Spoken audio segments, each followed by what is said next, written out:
The air in the training facility was cold, filled with the hum of ventilation and the clatter of gear hitting benches. Dozens of men lined the prep zone, all in branded tactical outfits, checking their sights and swapping stories about past drills. Then the door clicked, and a woman walked in alone. She moved quietly, her boots making almost no sound on the polished concrete. Her clothes were simple, nothing flashy. No patches, no team logos, just a plain black top, dark pants, and a sling resting against one hip like it had been there for years. No one greeted her. A few glanced over, then turned back, more interested in their own gear. Someone near the lockers nudged his buddy and smirked. Must be PR, probably here to observe or film, not shoot. The guys laughed like they were in on a private joke. One muttered something about diversity hires, another cracked that she'd probably trip over the trigger. She didn't react. She walked to the corner of the room and stood still. She didn't pick up any gear. She didn't stretch or talk or even blink too long. She simply watched, eyes moving slowly between the digital drill board and the rest of the shooters. Louder voices took over again. Talk about mag capacity, trigger pressure, new optics. Someone slapped the back of another guy and joked that he'd need an extra magazine just to beat last week's record. Nobody noticed the silence starting to form around her. It wasn't obvious at first. Just a gradual thinning of sound, like the air itself had started to settle. The facility was used to noise. Banter barked instructions, metal on metal, but near her it was quiet. The kind of quiet that doesn't ask for attention but demands it without a word. Then the list updated on the screen above the prep bay. Shooter rotation loaded. Names appeared in bright white text. Hers was last on the board. A. Moore. Someone paused mid-sentence. Another looked again, then laughed. Probably a mistake. A test entry. But the name stayed there, unmoving, the slot unshuffled. She didn't turn to look at it. She'd already seen it before anyone else. Her eyes returned to the range layout taped beside the safety checklist, and she took one step forward. One guy leaned toward his friend and whispered that this was going to be good. He grinned like he was watching a prank about to unfold. But the grin didn't last long. Because the silence around her was growing, and no one understood why it felt heavier than the weight of their rifles. Part 1. Who is Lexi Moore? Lexi Moore was 35 and lived in the outskirts of northern Arizona, where the land ran dry and the days passed slow. Her cabin sat at the edge of a canyon surrounded by wind and space, with just enough electricity to power her tools and not much else. She kept things simple, the way she'd learned growing up. Her life didn't leave much of a footprint. No social feeds, no updates. Her boots were worn at the heels, her jeans faded by sun, her shirts the kind you don't think twice about. Before she stepped into that training facility, most of the people there had no idea what she used to do. Years ago, Lexi worked in simulation development, designing combat drills for private security firms and tactical teams. She was the one who'd written timing algorithms, coded threat response patterns, and tested modular killhouse flows that now showed up in every advanced training course across the region. But none of her work had ever been credited. The company she consulted for took the prototype, slapped on a brand, and moved forward. She didn't sue, didn't post. She let it go. That kind of noise wasn't her style. What most people missed even more than her professional past was how far back her skill really went. Long before software, before consulting, before deadlines and contracts, there was just her and her dad on a makeshift range carved out of the canyon's wall. No steel plates, no timers. Just glass bottles on tree limbs, and dust floating through light. Her dad didn't believe in talking much when it came to training. He believed in waiting, in breathing. He'd crouch beside her, one hand steady on her shoulder, and say the same thing every time. You don't fire the shot. You wait until it leaves you. At 13, she landed 5 shots in a row from 300 yards. Her father didn't cheer. He handed her a silver coin, the edge worn and warm from his palm. He told her it was hers to keep, but only if she stayed quiet about why it mattered. That coin never left her pouch. She didn't flaunt it, didn't even take it out much. But in moments when everything got too loud, she'd run her thumb across its surface just once. That was enough.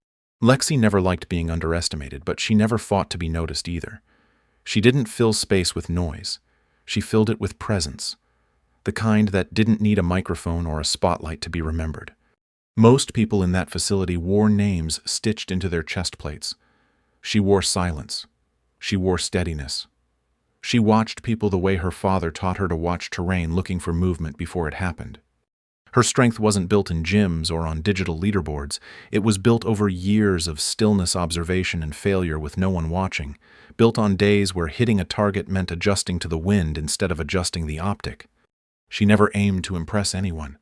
What she did aim for was precision, not performance. The kind that stays with you, the kind that changes how a room feels without raising a voice. By the time Lexi stepped into that range, she already knew everything about the course. The targets, the delays, even the moment the green and red would blur just long enough to make a man doubt his instinct. She'd written that hesitation into the system herself. And still she didn't act like someone owed her anything. She stood at the edge, unspeaking hair tied back, rifle untouched. A simple woman if you were only looking at the surface. But under that stillness, there was history. There was experience measured in quiet hours, not screen time. There was a kind of power that doesn't need to announce itself. It just waits for the right moment. Then it steps forward. Part 2. Inside the Proving Ground. The Proving Ground sat deep in the Nevada desert, built like a fortress and wired for precision. Inside, the air buzzed with the sound of ventilation units and polished boots hitting concrete. Rows of lockers lined the prep bay, each one open and cluttered with gear that looked custom-built for war. LED screens glowed from the walls, looping through footage of past drills, scoring overlays and training data. The men moved like they owned the place, tossing gloves, checking weapons, arguing over gear specs like car guys arguing over engines. Laughter rolled across the room in bursts, sharp and careless. One guy flipped a magazine into the air and caught it behind his back. Another adjusted the optic on his rifle like it was the crown jewel of the operation. Most had patches on their arms or logos across their chests, branding that screamed elite or tactical or something close enough to sell. The shooting lane was sealed off behind bulletproof glass. Reinforced plywood walls formed the course layout, adjustable and modular. Targets moved along tracks embedded in the walls, some popping up without warning, others hidden behind visual obstructions. An instructor stood off to the side with a clipboard, not saying much. His presence alone kept things just professional enough. He didn't shout. He didn't need to. The silence that followed each buzzer told him more than words ever could. Shooter after shooter stepped up to the line. They checked their stance, took a breath, and walked into the chamber like they were starring in their own action reel. Each one failed. One hit a green silhouette by mistake and got buzzed out. Another forgot to reset his safety between rooms and lost time. A third guy hesitated, couldn't tell if the target was friend or threat, and missed his window. The timer screamed. Disqualified. Excuses poured in like smoke from a bad engine. One blamed the lighting. Another said his optic was loose. No one looked at the scoring monitor for long. The numbers didn't lie, and they weren't pretty. Through it all, Lexi stood still in the back corner of the room. She hadn't moved in nearly 20 minutes. Her rifle rested upright against her leg, unslung. She hadn't even tightened the strap around her shoulder. Her eyes tracked everything. Not the shooters, not their form, but the timing of the targets, the rhythm of the course, the way light shifted just before a silhouette appeared. She wasn't watching people. She was reading the room. Nobody spoke to her. A few glanced her way, maybe out of curiosity, but lost interest quickly. She wasn't loud. She wasn't part of the show. The facility's noise filled every crack of silence with bravado. Words like accuracy and speed got tossed around like poker chips. Guys talked about old missions, real or imagined, and dropped phrases like trigger discipline and kill zone like they were everyday slang. The more they bragged, the more they missed. One shooter yelled when his gun jammed mid-run, smacked the side of it against the wall, and stormed off before the buzzer could end his time. Another spent too long checking a corner and ran out of rounds before the final target. The scoreboard stayed empty. 11 names up, 11 names down. Not a single score registered. Lexi blinked once. That was her only reaction.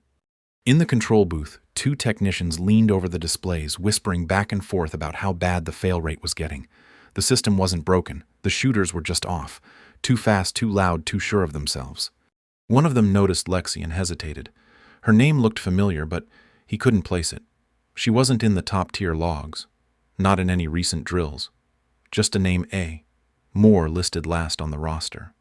Down on the floor, the noise dipped as another man walked off with a frown. A few guys started pacing, stretching like they were prepping for a rematch, but no one was laughing anymore. Something had shifted. It didn't have a sound, but it was there. The instructors didn't call it out. They just watched, eyes flicking between the board, the door, and the woman who still hadn't moved.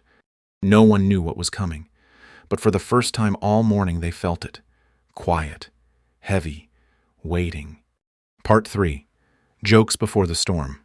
Back near the benches, Blake spun a spare magazine around his finger like he was warming up for a trick shot. He didn't even glance at Lexi when he said it. Probably gonna fumble the safety and shoot the wall.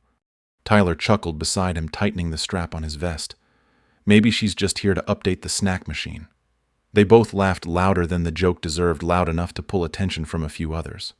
One guy leaned over and asked who let admin staff sign up. Another raised his brows and said it might be her first time holding a real rifle. It was cheap talk, easy to throw around in a room where no one expected her to speak up. She didn't. Not a word. She didn't even shift her weight. She stood where she had stood for the past hour. Back straight, hands light on her belt, eyes watching everything without needing to move. Someone tossed an energy drink across the bench, nearly knocking over a stack of spare mags. It skidded past her foot. She didn't blink, just stepped slightly aside. The next shooter loaded in with a cocky grin, whispered something about showing the lady how it's done. He lasted 42 seconds, hit a green silhouette and got buzzed out before finishing the second chamber. He blamed the timer, said it glitched, said the target popped late, walked out shaking his head like he'd been cheated. Blake patted him on the back, said the system's rigged, said it's built to trip people up. Another guy added that no one's supposed to pass anyway, like it was a test for show, not one meant to be cleared. Lexi's gaze drifted to the wall display again. The target delay settings, the chamber pacing. She knew every sequence already. The next run lasted even less. Shooter number 9 clipped a corner during transition and tripped the proximity sensor. The lights flashed red. Instructor didn't say a word. Laughter returned, but it was thinner now. Not real. Not grounded. Like they were trying to prove to each other they still had it under control. Tyler tried to get it going again. Said maybe Lexi would finally break the streak. Then added that maybe her idea of a kill house was something out of a video game. Blake said she looked like the kind of person who owned a yoga mat and a vision board. Said maybe she was manifesting a win. Nobody asked her anything directly. Nobody needed to. The room had already decided what she was. A quiet PR rep, an observer, a mistake in the registration system, something harmless. She reached down once slowly, not rushed, not careful like she was hiding it, just deliberate. Her fingers brushed the pouch on her belt, touched the edge of the coin inside. Her thumb rested there for just a second, then let go. No one saw the movement. No one noticed the shift in her breathing. But it happened. Back near the observation window, a technician glanced at the monitor and squinted. Her pulse hadn't changed since check-in. Not a blip. The list on the screen updated again. 1 slot left, 1 name. Blake saw it and laughed like it was the punchline to a long-running joke. A. Moore. He nudged Tyler. She's really going up next. Tyler shrugged. Said maybe it was one of those training videos where someone gets filmed for team morale. No one noticed the way the instructor's eyes stopped drifting and locked onto her, or the way the noise in the room kept losing volume bit by bit. Lexi didn't stretch, didn't gear up. She just stood there, eyes on the line, calm as if she'd already been through the drill and was just waiting for everyone else to catch up. The jokes slowed. The confidence in them cracked a little. The room was shifting, but most of them hadn't figured out why yet. They still thought she was just standing there, waiting her turn. Just another name. Just another laugh. Just a woman with nothing to prove. But some part of them had already started to wonder what it meant that she hadn't reacted once, hadn't spoken, hadn't even flinched. And soon they were about to find out. Part 4. The Silence of Mastery. Sub. Part 4.1. The name on the board. The screen above the prep line blinked once, then updated. A soft chime echoed across the room as the final name loaded. A. Moore. No one moved at first. A few eyes lifted. Someone near the benches leaned forward just enough to read it out loud under his breath. The chatter dropped. Not all at once, but enough to feel it. The kind of pause that doesn't come from command, just recognition. Blake looked up and squinted. He turned to Tyler, who raised both eyebrows. She's really on the list. Tyler didn't answer. He just watched. Lexi stepped forward. No announcement, no gear check, no dramatic buildup. She moved like someone who had been walking toward that line for a long time. Not in distance, in purpose. Her boots landed softly on the concrete, each step steady, exact. The strap of her rifle stayed loose at her hip, swinging just slightly as she walked. She stopped at the mark and looked straight ahead. The instructors went quiet. The techs inside the control booth leaned closer to their monitors. One of them tapped the biometric display and frowned at what he saw.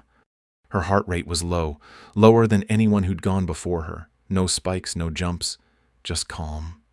The silence got heavier, not because of nerves, because something about her presence stripped away the need for noise. Even Blake didn't say anything. He shifted in his seat but kept his mouth shut.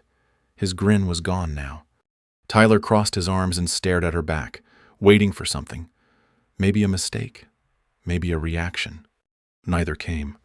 She adjusted the rifle just once, thumbed the safety, checked the chamber with the ease of habit. Then she let the sling fall and rested the grip against her palm like it belonged there. Inside the booth, a junior technician whispered that she looked too relaxed. The lead instructor didn't answer. His focus was fixed on the screen, on the way her body moved, the way her breath never wavered. The clock on the wall ticked softly, not loud enough to distract, just steady enough to measure the moment. She stood at the door, still, not frozen, not waiting, ready. The range lights turned amber, a glow that bled across the floor and hit her boots. She didn't flinch. No one was laughing anymore. The energy in the room had changed, like they all sensed that something they didn't understand was about to happen. She didn't look back, didn't check the room, didn't need to. She just exhaled once, slow and even, and waited for the light to turn. Part 4.2, no sound, just precision. The light above the range door shifted from amber to red. A voice crackled through the overhead speaker, soft but clear.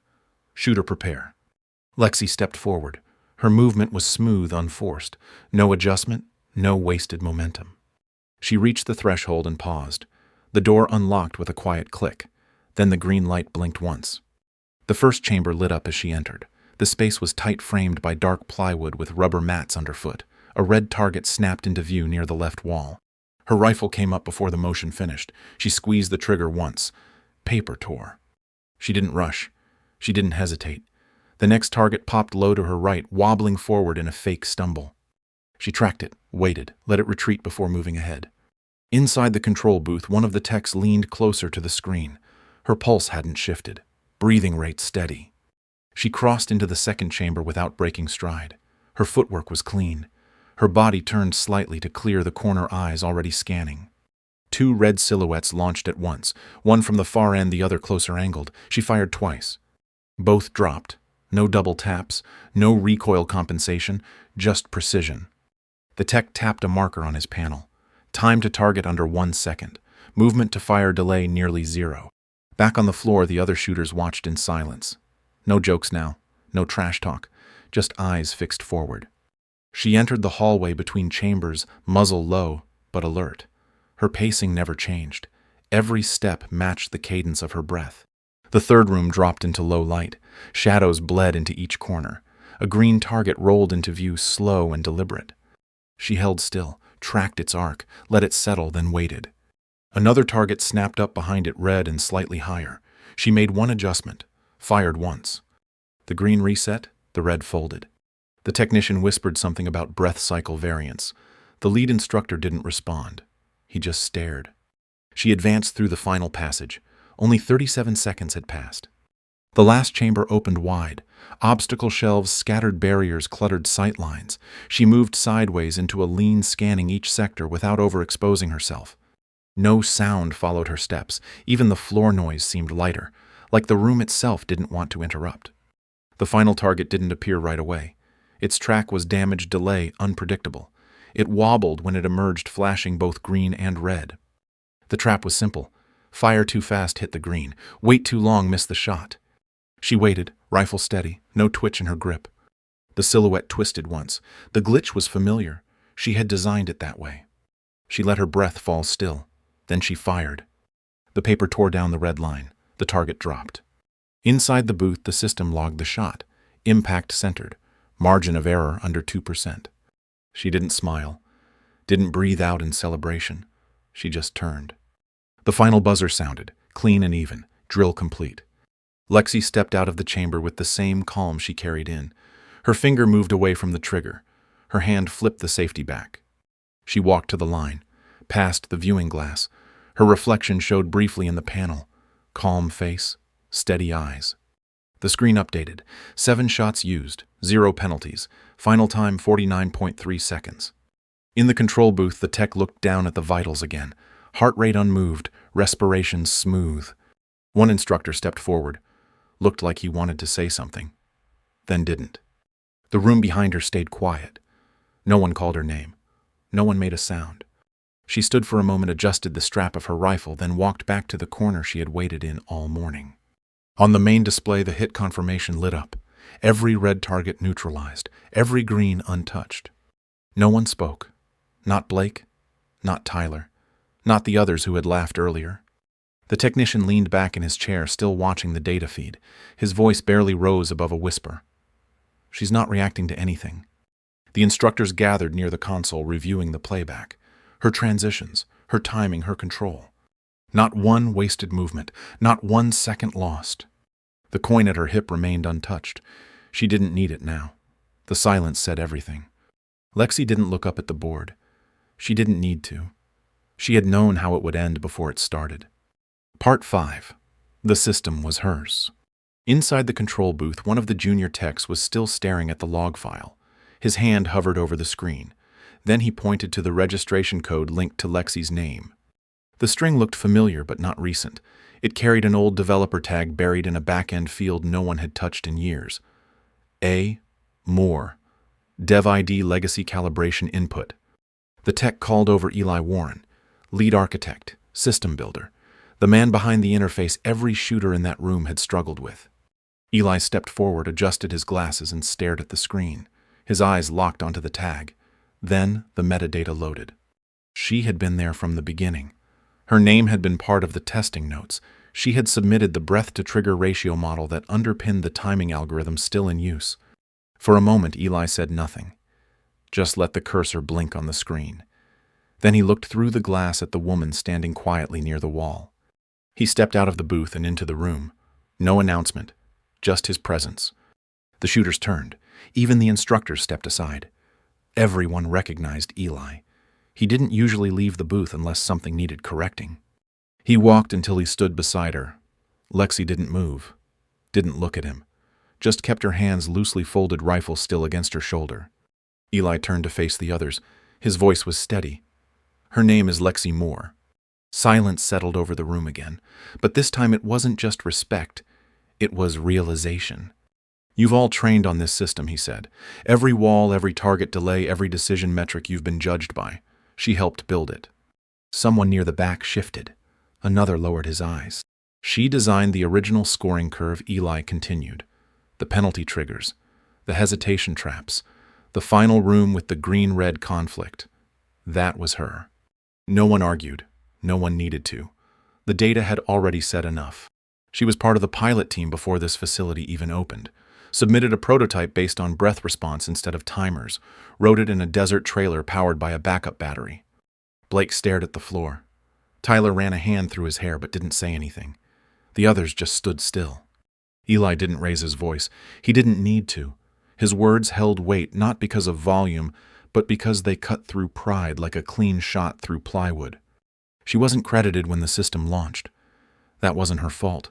She let the work speak for itself. And today it spoke again. Lexi still hadn't said a word. She didn't flinch, didn't nod. She didn't need to. Everyone in that room had failed a system they thought they understood. A system built not to test speed, but to test control, discipline, patience. Qualities they had laughed at just hours ago. The same breath rhythms she once programmed had measured their breakdowns, their nerves, their arrogance. Now they knew. Eli looked at her one more time, then stepped back. The instructors didn't speak. Even the range staff remained silent. The scoreboard behind them flashed once, then updated. Shooter Lexi Moore. Status cleared. Score 100.0. She didn't look at it. She didn't smile. She just let her hand brush the pouch at her hip. The coin was still there, still warm from where her thumb had touched it before the run. Around her, a room full of men who had dismissed her stood in silence. Not from shame, from something deeper, from the kind of respect that doesn't come from being told, only from seeing. She had built the system they all respected, then passed it under pressure none of them had withstood. And she did it quietly. No speech, no celebration, just proof. Lexi didn't stay to watch the board. She didn't wait for the next name to load or the next drill to begin. She turned and walked back toward the rear wall the same way she had entered. No smile, no nod, no acknowledgement. Her footsteps were steady, barely louder than a breath. The room made no sound in return. Blake sat with his elbows on his knees, staring at the ground. Tyler leaned back against the wall, jaw clenched. The others stood where they were stuck between the need to move and the weight of what they'd just seen. The scoreboard stayed lit behind them, her name at the top, unmoving. A few glanced at it again like maybe they'd misread it, like maybe it would disappear if they waited long enough. It didn't. Lexi paused near the bench where she'd stood all morning. She reset the strap on her rifle and adjusted it back across her chest. Her hand moved once, touching the pouch at her hip. Inside the coin felt warm, not from nerves, from use, from memory. The instructor by the glass turned away from the console. His arms stayed crossed, his face unreadable, but even he didn't say a word. Across the room, someone finally broke the silence. A younger recruit, maybe 22, maybe less. He looked at one of the instructors and asked the question quietly. "Has anyone ever passed this before?" The instructor didn't look at him. He just kept his eyes on the glass and replied with one word. "Once." That was all it took. The moment settled like dust in a sealed room. Not loud, not heavy, just final. Lexi stepped past the bench where someone had dropped a clipboard earlier. It was still there, face down. Her name had never been on it. She walked toward the exit boots, making no sound against the floor. The hallway opened up in front of her. The overhead lights flickered slightly as the system reset. Behind her, the prep area stayed still. No one stepped forward. No one loaded gear. The next shooter on the list remained seated. In the control booth, the techs rewatched the run. They slowed it down frame by frame. No wasted steps, no hesitation. Every shot aligned with breath, not timing. One of the instructors whispered something to another. A few of the others started to murmur, but none of them raised their voices. Word would spread. It always did. Not on social feeds or news sites. In rooms like this, among people who understood what they had witnessed. Out in the desert, far from the facility, the wind moved differently. It didn't press. It wandered. It filled the open space like memory. Lexi was back in the canyon. The rock face caught the morning light, the dust lifting in soft spirals. A row of hand-painted targets swayed on thin wire. She set the tin of oil beside a flat stone, laid out a pair of scuffed gloves, unrolled the mat she used to kneel on. The coin rested in her hand. She turned it slowly, letting the sun catch the edge. The metal was smooth now, worn from years of quiet repetition. She wasn't training for anyone, not anymore. She just trained. Each shot still came from breath, from stillness, from rhythm she didn't have to think about. Her strength had never needed a room full of eyes. She didn't carry pride in her name or legacy in her voice. It was in her silence. Some people are loud to be seen. Others don't need to be seen at all. Back at the facility, the video of her run started circulating quietly. A clipped recording with no music, no edits. Just movement and breath. Instructors saved it, shared it, watched it again with their teams. The new recruits didn't know her name, but they were told to study the footage, study the pauses, study the quiet ones, the ones who let their work speak. Lexi didn't ask to be remembered. She didn't care if anyone put her name on the wall. Her only standard was the one she set for herself. She walked into a room where no one believed in her, then left that room with no one daring to speak. Some legacies don't come with applause. They come with stillness, with presence, with a silence you never forget. And out in the canyon with the wind brushing through the stones, Lexi Moore lined up another shot, let her breath fall still, then pulled the trigger.